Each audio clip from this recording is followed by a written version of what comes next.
Ayo, what's good? It's y'all boy Alert Gaming, and we back on some more NBA 2K24. Y'all been showing mad support on these 2K videos.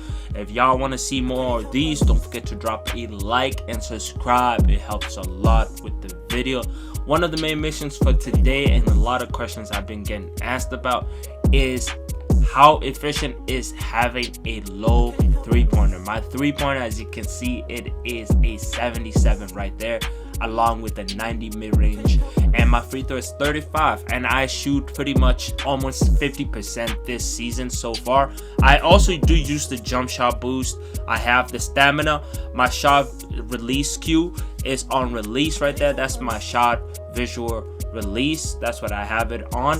It's been really efficient, as you can see right here. Right now, as of right now, it went from 48 to 45 right now. This is as recently I hopped on and clicked the screenshot so I can give y'all visual evidence that, hey, like, I really know what I'm talking about. Honestly, a low rated three-pointer, it might be the wave. It's always the wave towards the end of 2K. At the beginning of 2K, everybody's making a high three-pointer, but it's honestly the meta for me personally is a three-pointer that's really low, but also being at a good pace. 75 to 77 I think is the best. Like I said, I have a build. My three-pointer, my stretch has a 93. With the 77, I'm able to hit consistently. As you can see, I'm shooting wet like water, green like Yoda. One of the main things I will tell y'all about having a low three-pointer is your hot zones have to be on point. As you can see, I shoot pretty much consistently from the top left sides.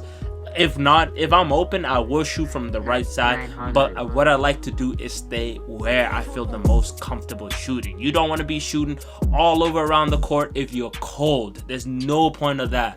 Where I'm shooting from, I have a hot zone from there, and that's what makes life a lot easier. Get your hot zones. If you don't know how to get your hot zones, go to the NBA, play a couple games, or go to the street courts and go there and play a couple games. You're gonna get your hot zones quite easily in a couple, like maybe 3 or 4 games. You're gonna get your hot zones going.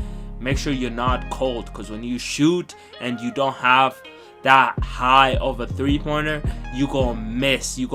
As you can see, I gave up the shot from there so I can go to my hot zone. Remember where your hot zones are and stay with your jump shot. I just dropped my jump shot video. If you need a new jump shot that's good for a low three-pointer, consider going and checking that out. Like I said, I have my hot zones. I shoot perfectly. I have no problem with shooting whatsoever. I can shoot the midi, I can shoot the three. It does not matter for me, and I'm able to go on the inside. That makes me super deadly, because I'm able to do a little bit of everything. I can ball handle, I can go inside and slam it like that. Like, this build is absolutely insane. If you're wondering what build I'm on, it's my 6'8" slashing playmaker. The slashing playmaker, you don't see it that often on 24, but this build used to be mad meta around back in 2K20 and 2K21. That used to be one of the meta, not one, it used to be the meta point guard build.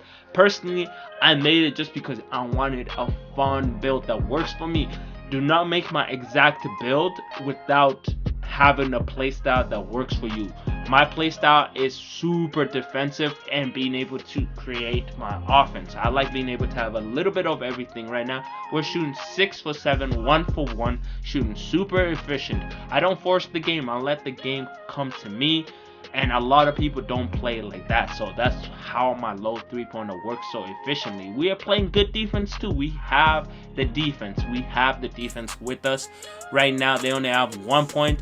They missed that right there. I'm wide open. I'm gonna showcase y'all like we really bang this, because once you start your shot going, they start double teaming you. They're double teaming you, and that means you're able to get your teammate going quite easily. I do want to say the game mode that we are playing is 1s and 2s. There's no 3s technically. If you shoot a 3, it's gonna count as a 1-pointer, but the game is quite efficient. I've been playing a lot of 2s since y'all saw my last 2s video. My teammate is trying to get himself going. I almost got the rebound there. Like I said, this build, the only major weakness I would say that it has is the rebounding. It's literally just that's it. The defense, as you can see, is super easy to play. Super easy.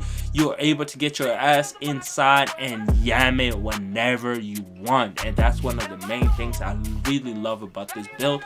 Regardless of the posterizer, y'all saw last gameplay I had gold. This time I only had silver posterizer because I was not using my posterizer as much. We all have takeover. My teammate and me both have takeover. We almost have a team takeover too. I want to facilitate and create my home bucket. I do a little step back and come on. Like I said, I don't need to do the catch and shoot. I keep telling y'all, with the low 3-pointer, you do not need to do all that extra stuff. He played good defense there. I cannot hate. He's playing super high on me with his hands up, and that's when we gonna cook him. He's playing super high. I go inside. When someone plays with their hands up on you, all you need to do is go around them. They're not gonna be able to backpedal unless they're good defensively. Like I said, we went 2 for 2, 9 for 10. I don't know where I got 5 from. We shot 100% from the 3-point, and we had 3 assists along with those 11 points. And like I said, I don't have the craziest shooting badges. That's what y'all gotta understand. I don't have the craziest shooting badges. It's just the badges that I have, they work with me. Look, hands down, man's down. Like I keep saying, these shots you're seeing, it's not catch and shoot. Anybody can look good with catch and shoot because they might have dimer, the other person might have dimer. That's why a lot of these YouTubers be getting away with having the 63-pointer, 53-pointer. Do not fall for that. Please do not fall for that. Unless you're really skilled at the game and you played enough to be able to get your jump shot down when it's that low, you're not going to be banging those low 3-pointers. But at 77, you can more than splash it and you're able to get yourself out going around. I do want to show that you do miss sometimes. Personally, sometimes that's why I like creating offense for myself, because I'm able to get defense just like that. Sometimes the catch and shoot is not the easiest for me just because I'm not able to splash it like that. I'll give props for 2K for making the jump shot so key this year. Your jump shot is literally your bread and butter.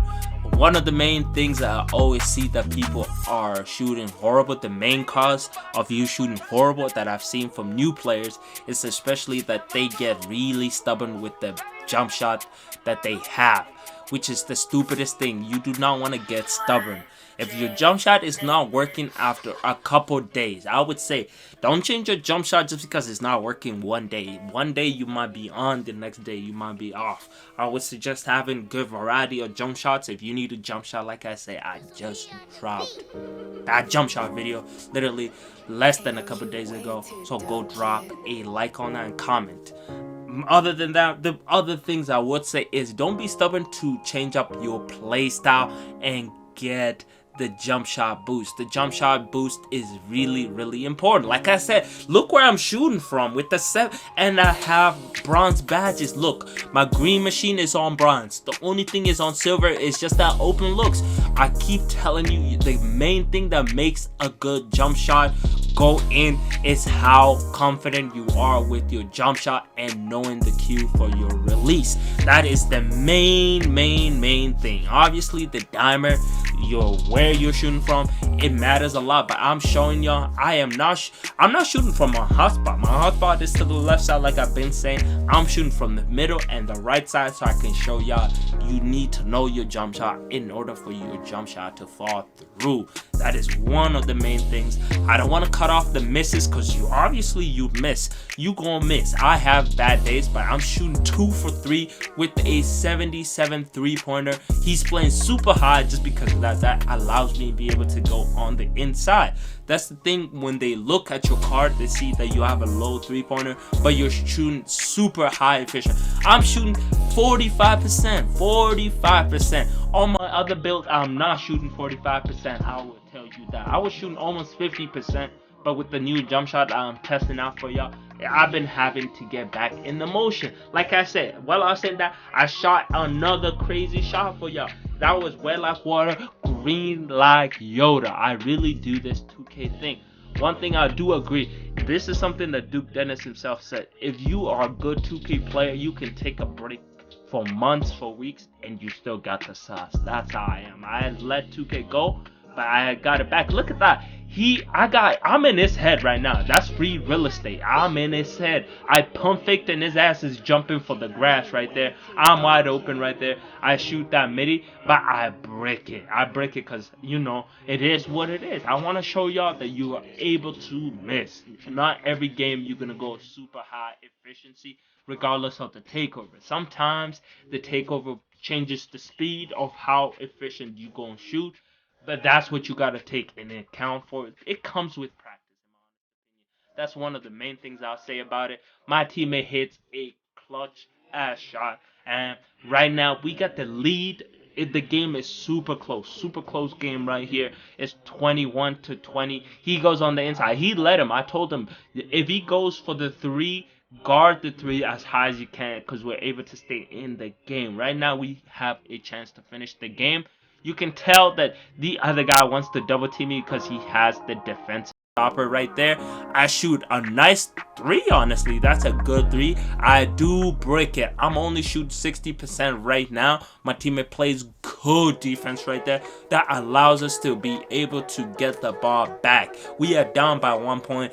It's anybody's game right now. We either shoot it or we do not shoot it. Like right there, we are both missing with takeover. Like that's one thing I did want to showcase with this. We are all missing with takeover. That's one thing I always say. Do not get carried away just because you have takeover. And we're not shooting hard shots. So it's just sometimes you can get lucky. Other games you just miss. So don't take it too personal.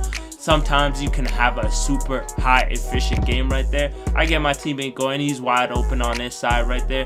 And he bangs that shot just like that. In my honest opinion, a low three-pointer is more effective sometimes than a high three-pointer because you do not get carried away. When you have a 96, you tend to shoot stupider shots. When you have a lower three-pointer, you tend to play more humble down, you know, which is sometimes really necessary.